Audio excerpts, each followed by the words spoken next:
Earth is not a testing ground or preparation stage. Better, this is not a playground or utopia we live in every day.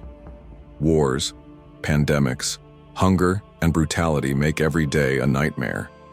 And everlasting anguish aren't random events or trials meant to strengthen us.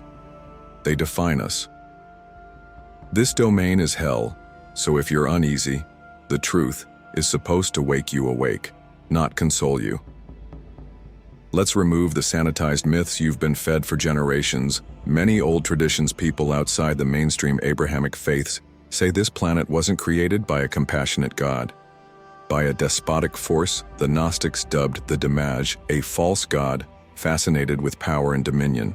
According to their writings, Demi-EDG trod divine souls in material form bodies, causing them to endure suffering and servitude in a corrupt, broken planet, and yet most people blindly adore this construct, mistaking it for the genuine source of God. It's the greatest con, turning slaves into eager participants in their own suffering. Now let's speak about pain. Not the essential hardship that creates character. It's simply another lie to keep you docile. I'm talking about the kind of agony that defies existence, the grinding sorrow of poverty, the despair of losing loved ones, the horrors of war. Did you realize that more than 100 million people have been slaughtered in wars just in the past century? And that's just the top of the iceberg. We have systems of oppression that exploit billions, ailments that decimate entire populations, and a continuous succession of natural disasters taking off lives throughout seconds. Ask yourself, does this sound like the creation of a compassionate creator? Or does it sound like a prison intended to maximize misery? You want more proof. Let's speak about the notion of time. Time is not your buddy. It is the most relentless tormentor of all. From the minute you are born, you are on a clock. Every second, every minute gets you closer to death, and along the road, time ensures that you watch everything you love. Decay and fade it, robs you of youth, health, and even hope. Time doesn't heal, it corrodes. Whether there's any stronger weapon in the arsenal of this so-called world, I'd like to hear that. And yet people still cling to the concept that this world is a gift, that suffering is redemptive, that life's miseries ATT test to make us better. That's the cruelest farce of all. Look at history. Look at the millions who've been enslaved, butchered, silenced. Look at the billions striving right now just to survive. Tell me with a straight face that this is God's plan. Because if it is, it's a plan straight out of a sadist playbook. And don't allow contemporary technology deceive you into thinking we're progressing beyond this misery. Yeah, we've had smartphones and space exploration. But what do such things indicate when 25,000 people die every day from hunger?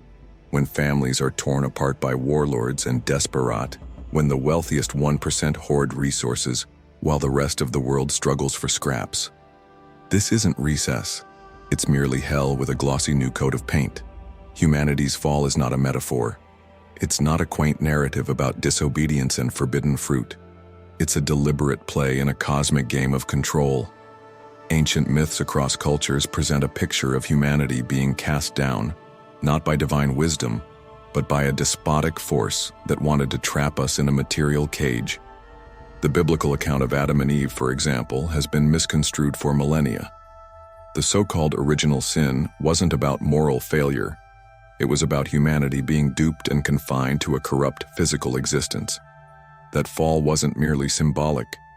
It represented the beginning of our captivity to sorrow and ignorance. But let's travel outside the Bible in Gnosticism.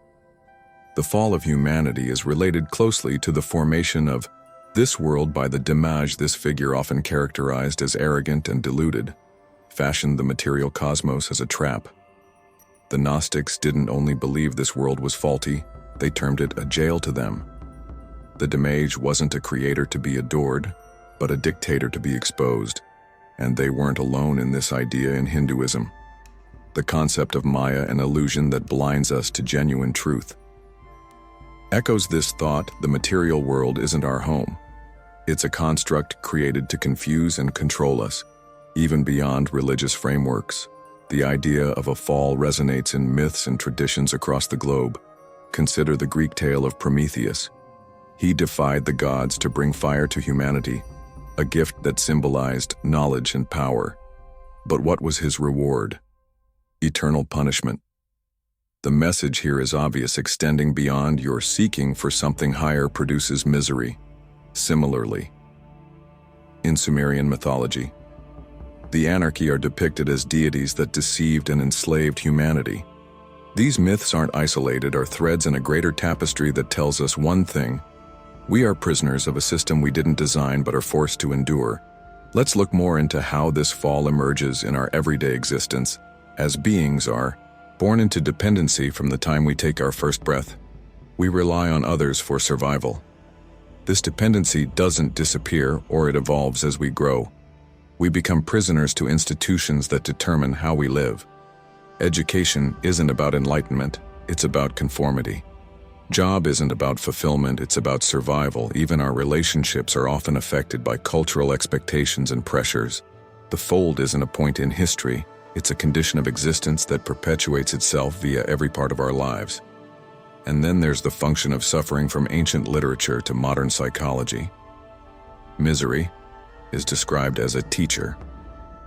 Yet let's be honest, what type of lesson requires constant suffering? This isn't education, it's anguish. Look at the world's design. Catastrophic calamities wipe out entire communities. Illnesses devastate the vulnerable. Violence is not an anomaly, it's a constant. The system doesn't just allow pain, it thrives on it. And the belief that this is all part of some grand divine design, that's the ultimate gaslight. Historically, humanity's attempts to rise above this predicament have been met with terrible opposition. Uprisings are crushed. Inventors are silenced. Visionaries are labeled heretics or lunatics. Why? Because breaking free from the shackles of this fallen state threatens the entire system. The forces that be, whether spiritual, metaphysical, or social, have a strong stake in sustaining the current quo. The demise of humanity isn't just a historical incident, it's a continuous reality, reinforced every day by those who benefit from our suffering. This isn't conspiracy theory, it's history, from the burning of the Library of Alexandria to the Inquisition, from colonization to corporate avarice. Every system of control serves the same objective: to keep humanity uneducated, divided, and subjugated, and every attempt to break free has been greeted with greater shackles. Earth is not merely a broken world, it's a very efficient spiritual prison. This isn't an exaggeration or a metaphor. Many esoteric teachings and ancient philosophies describe our reality as a finely crafted structure designed to trap souls. The mechanisms of this prison are not chains or bars, but systems of control so deep and widespread that most people don't even realize they're incarcerated. First, analyze the cycle of birth and death, frequently described to as samsara. In Eastern religions, this cycle is described as a natural process, a journey of the soul to reach enlightenment. However, other esoteric schools say that samsara isn't a journey, it's a trap. Souls are forced to reincarnate, lifetime after lifetime, with their memories obliterated each time they're pushed into a fresh body, experiencing new agony, yet never breaking free from the circle. This isn't progress, it's entrapment. Image being sentenced to life in a prison where every time you try to escape, you're thrown back into a cell with no memory of your previous effort. That's the spiritual truth for billions of people. Now let's talk about the builders of this prison. In Gnostic traditions, the demiurge is considered as the warden, but it doesn't work alone. There's a hierarchy of smaller beings, generally referred to as archons, who maintain the system. These entities are described as parasitic forces that live on the agony and ignorance of people. Their primary purpose is to keep you distracted, meek, and estranged, from your actual spiritual nature. How do they achieve this? By building systems of control that penetrate every element of your life. Consider organized religion, for example. Throughout history, religion has often been a tool for enlightenment, yet just as often it's been a tool for tyranny. Many religious institutions demand obedience. Rather than encouraging thinking, they present doctrines that emphasize shame, fear, and subordination, training you to accept suffering as a divine mandate. Even the promise of heaven often comes with a catch: suffer hell on earth, and maybe you'll earn paradise once you die. That's not liberation. It's psychological manipulation on a cosmic scale.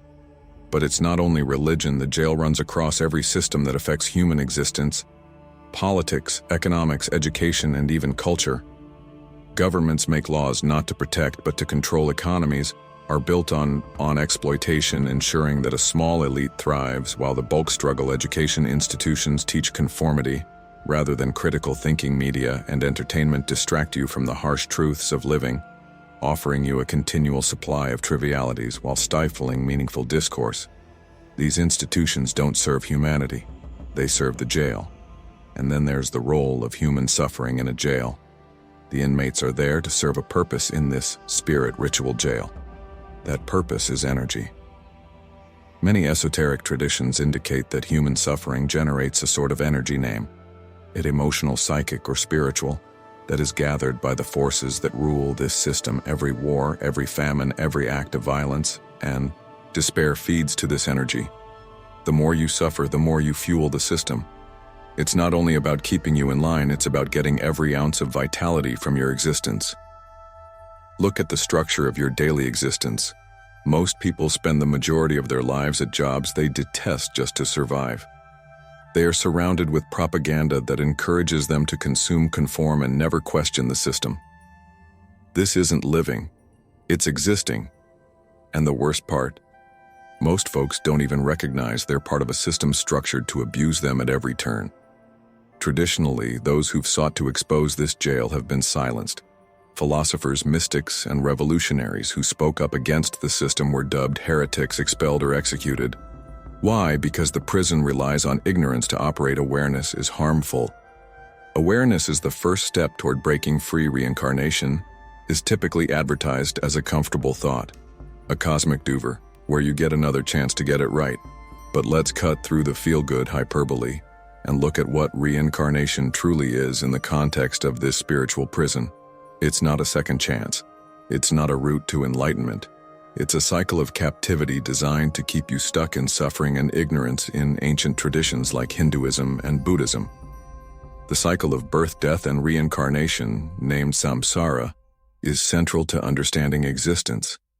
Yet these teachings also make it apparent samsara is not a blessing. It's a problem. It's described as an endless cycle of suffering, where every birth brings new forms of anguish, new problems, and new attachments that keep you bound to the material world. Enlightenment in these traditions is the escape route, the only way out of this repetitive anguish. But gaining enlightenment, that's like attempting to solve a puzzle while blindfolded and shackled, since the system is stacked against you. The mechanics of reincarnation are rarely questioned in esoteric traditions. Spirits are supposed to be recycled via lifetimes by forces beyond their control. These forces call them cosmic administrators, spiritual gatekeepers, or the architects of this prison. Wipe your memories with every new birth. Why? So you can't learn from your prior mistakes? Picture being thrown into a maze blindfolded with no memory of the maze you just navigated. That's rebirth in a brief, and the stakes are enormous. Reincarnation doesn't only restart your life, it resets your suffering. You're not only forced to undergo new challenges, you're also obliged to repeat old ones. Relationships, traumas, anxieties, they all come back in different forms, lifetime following lifetime. That's why people often suffer strange fears, déjà vu, or immediate friendships with strangers. They aren't coincidences. They're echoes of the lives you've lived earlier, but instead of helping you break free, these shards of memories just add to the misunderstanding. History is rife with lessons concerning the dangers of this cycle. The Gnostics considered reincarnation as a premeditated trap devised by the Damage and its minions, aimed to keep divine souls bound to the material world. Tibetan Buddhism warns of the bardo, a transitional state between death and rebirth, when souls are tempted back into existence by their attachments and fears. Even in ancient Egypt, the concept of the jwat, the afterlife, included crossing a hazardous journey, where failure risked being thrown back into the circle. These entails of liberation. They're cautionary cautions about the machinery of this endless loop. Modern accounts from near-death experiences and past life regressions offer another depth to the story. Many people who undergo these encounters describe a lighter being. that persuades them to return to life, typically with promises of completing a goal of completing unfinished business. But who decides this purpose? Who sets these terms? These narratives show that even in death, free will is an illusion you're directed or coerced into returning. Not because it's what you want, but because it benefits the system. Let's also consider the consequences of karma, a concept typically related to reincarnation. Karma is portrayed as a moral ledger where your deeds in one life impact your fate in the next. But think about how this plays out if you're born into poverty, misery, or oppression. It's due of poor karma from a prior life. This argument not only justifies unfairness but also binds you in a loop of shame and self-blame instead of empowering you to break free. Karma becomes another instrument of control, another mechanism to keep you linked to the loop. Even the promise of spiritual growth through reincarnation is a delusion. You're told that each life takes you closer to liberation. But there's no guarantee. Most individuals live and die without ever challenging the system, let alone breaking free from it. And those who do try to escape are typically greeted with difficulties so overwhelming that their attempts seem pointless. The system isn't meant for liberation. It's designed for perpetuation. This world isn't just broken, it's meant to make you suffer. And the most sinister part is that it operates as a shared delusion. The idea of a communal nightmare isn't new philosophy. Mystics and even modern intellectuals have alluded to the idea that reality as we know it isn't real in the manner we suppose. It's a fabrication, a shared delusion created to trap us in the Gnostic worldview. The material reality is an illusion produced by the damage to keep divine souls imprisoned. The illusion is so complete that most people don't even realize they're in it. They live their lives chasing worldly ambitions, gratifying superficial needs, and conforming to society expectations, never exploring the underlying structure of their reality. This illusion isn't an innocent mistake. It's a skillfully designed mechanism. Its objective to keep you chained to a system that feeds upon your energy, your labor, and your pain. First, there's the psychological aspect. From birth, you're conditioned to accept the world as it is. Schools teach you to obey authority, follow rules, and conform into established roles. Religion often supports this by persuading you that pain is desirable, that your rewards come after death, and that questioning the system is equal to heresy. The media bombards you with distractions, trivializing genuine concerns and keeping you focused on entertainment, consumerism, and terror. They aren't random aspects, they're planned techniques to keep you sleeping uninformed of the greater reality. Then there's the emotional manipulation. Fear, guilt, and shame are some of the most potent emotions, and the system knows how to manipulate people. Governments use fear to control masses, fear of war, fear of poverty, dread of the other faiths, employ guilt and shame to make you comply, teaching you that you're fundamentally faulty and need salvation. Even societal institutions factor into this, employing peer pressure to impose conformity. Every element of your existence is designed to keep you emotionally entangled in the nightmare, preventing you from waking up and recognizing it for what it truly is. The nightmare isn't only individual, it's collective. Every war, every economic crisis, every social struggle feeds into it.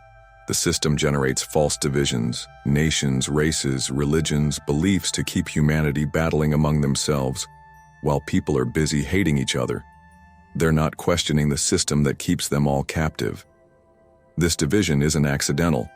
It's engineered. Divide and conquer isn't simply a military strategy. It's the foundation of the prison. Even the natural world plays a role in this collective nightmare. Calamities like earthquakes, hurricanes, and pandemics remind us of our vulnerability, enhancing the sense of fear and powerlessness. But these disasters also have a greater function. They keep humanity focused on survival, too obsessed with present challenges to see beyond them. The system ensures that you're continually putting out fires, never wondering why the fires keep starting in the first sight.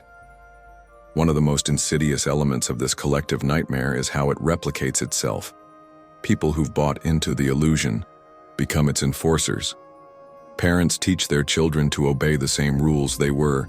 When teachers prepare students to adapt into the same dysfunctional systems, leaders promise change, yet maintain the current quo.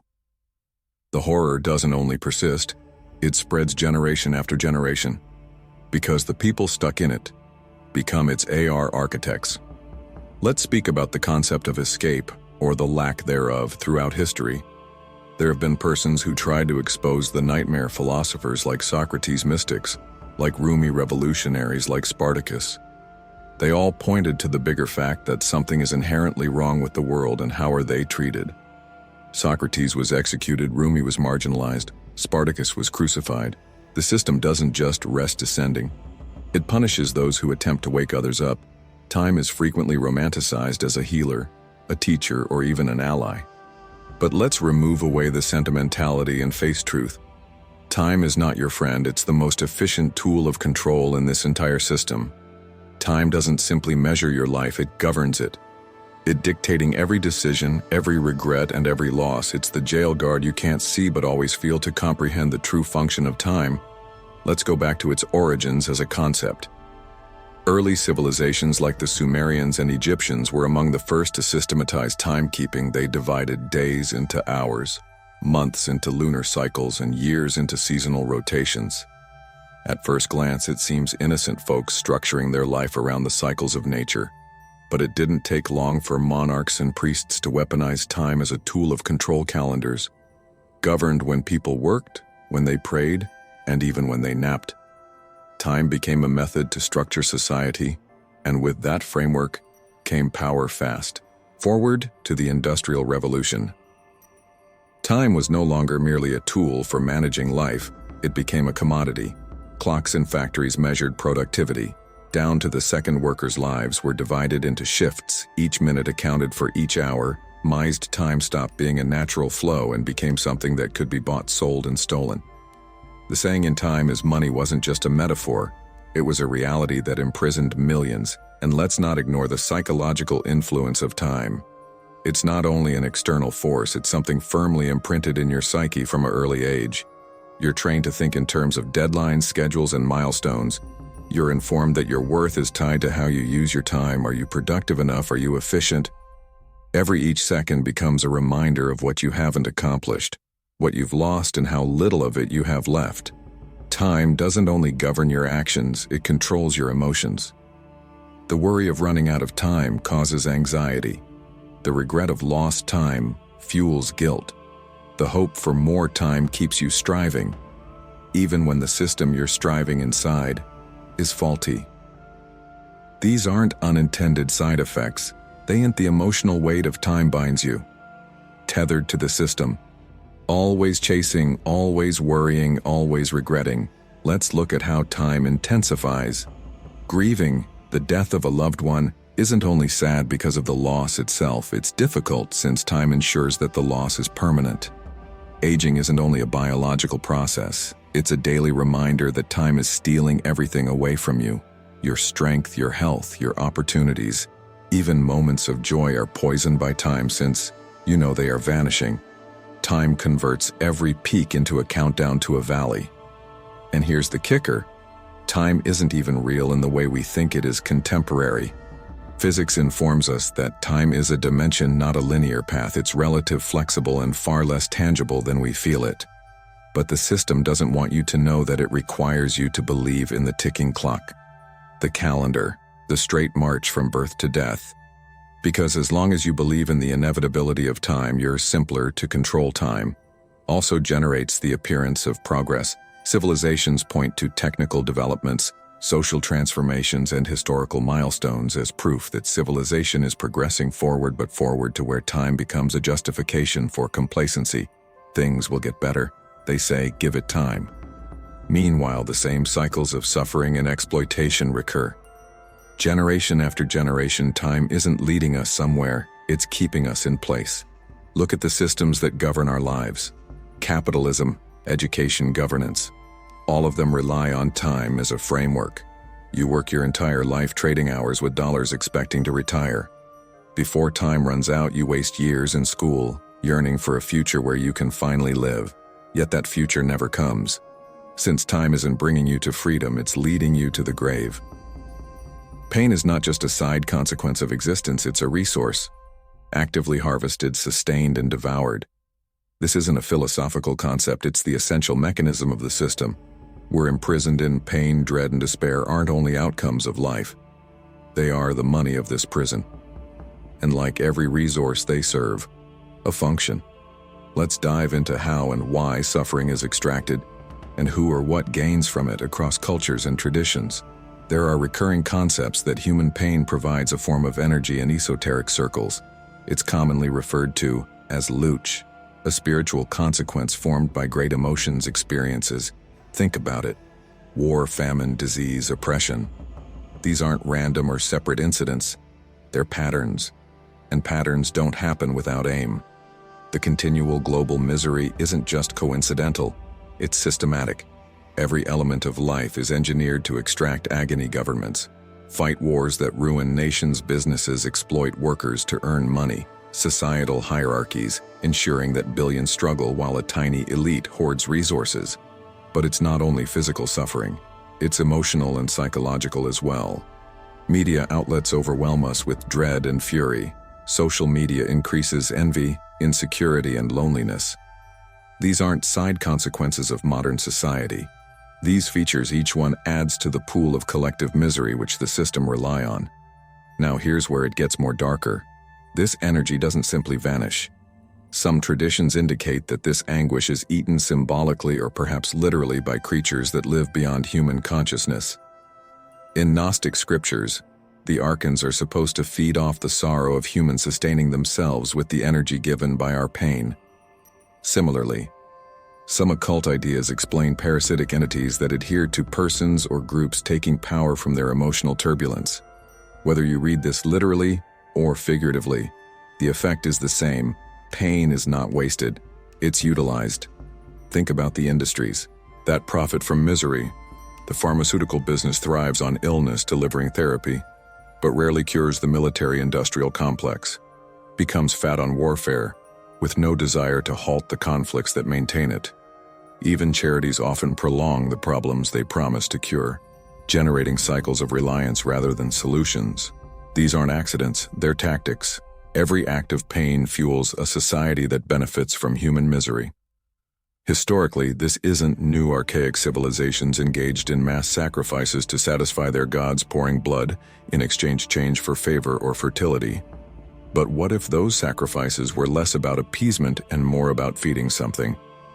Nowadays, we don't erect altars or temples, but the sacrifices continue, except now they're dressed up as necessary. Evils, poverty, injustice, and violence are depicted as unavoidable, merely part of how the world works, but inevitable for whom not, for the ones profiting from it.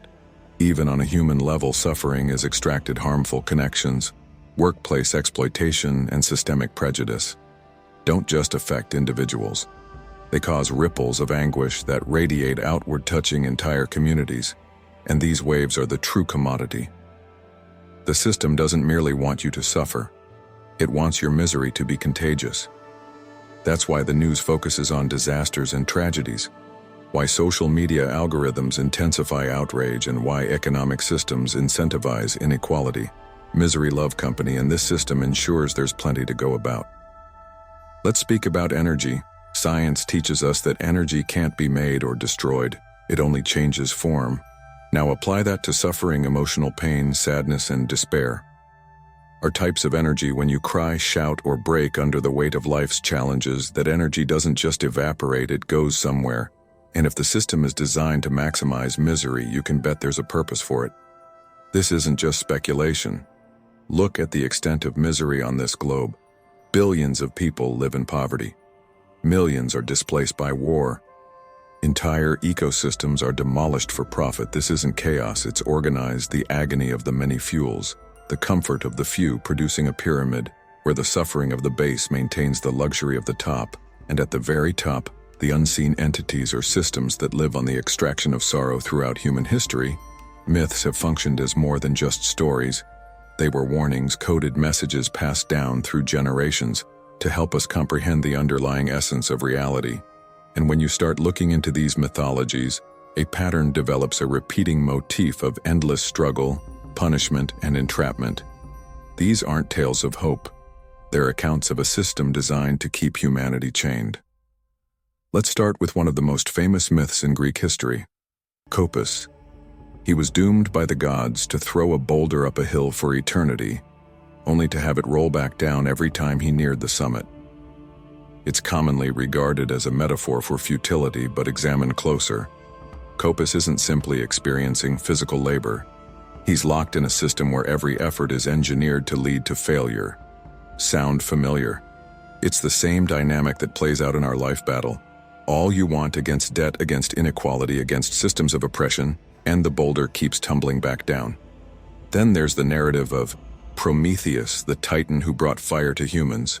His reward, eternal torment every day. His liver is eaten by an eagle just to regenerate overnight, so the process might recur. Why was Prometheus punished so cruelly? Because he tried to break the system. He offered humanity a gift that threatened the gods' monopoly on power. His story isn't just about rebellion, it's about the cost of resistance in a society that feeds on control. Even ancient Egyptian mythology hints at this, the notion of the Jawat. The Egyptian underworld wasn't a tranquil afterlife, it was a hazardous landscape, loaded with barriers and hazards that souls had to pass to reach eternal rest. Fail, and you'd be consumed by AIT. A terrifying deity. Victory wasn't guaranteed, and the voyage was fraught with peril. These aren't stories about liberation. They're stories about a system that makes escape nearly impossible, but this isn't just ancient history. The same themes of entrapment and struggle are buried in present storylines. Whether we recognize it or not, consider the American dream, for example. It's presented as a promise: work hard, and you can achieve anything, but for most individuals, it's a myth that keeps them striving ceaselessly for a goal they'll never reach. It's the same pattern as Copus, only wrapped up in capitalism and consumerism. The boulder is now a mortgage, a college loan, or a dead-end job. Let's not overlook the function of entertainment. Modern mythology, cinema, TV demonstrates, even electronic games often repeat these ancient traditions. How many stories rely around characters caught in cycles of agony, continually fighting monsters they can't vanquish? From dystopian if to superhero blockbusters, the fundamental theme is the same. The system is unbreakable, and the conflict is everlasting. These narratives don't inspire rebellion, they normalize surrender. The question is, why are these patterns so persistent? Why do they show up across cultures, across time, and every part of the globe? It's because they are not only stories, they're reflections of the system itself. Ancient myths weren't fiction. They were survival guides, coded warnings to future generations about the jail they were born into. Contemporary mythology, by contrast, often contribute to support the system, keeping people docile and distracted. Even religions, which are supposed to educate us toward higher truths, can fall into the same trap. Many religious beliefs emphasize submissive obedience and the idea that suffering is redemptive. They offer rewards in an eternity, but only if you suffer the hardships of this life without inquiry. This isn't spiritual enlightenment, it's spiritual control. So where does that leave us? The myths, ancient and modern, present a clear picture. The system is designed to keep us in place. Every fight, every adversity, every cycle of suffering is part of a grander design. And while these stories may seem bleak, they hold a critical knowledge. The more we comprehend these patterns, the better ready we are to examine them. Thank you for staying with me through this path. I know this issue isn't simple to comprehend, but the fact that you're still here implies you're ready to question the narrative, and that's where change starts, with awareness. Thus, thank you for watching, for thinking critically, and for daring to examine these hard facts. If this resonates with you, don't forget to like, comment, and share this video. Your support means the world, and it's what keeps these talks flowing. Until next time, remain inquisitive.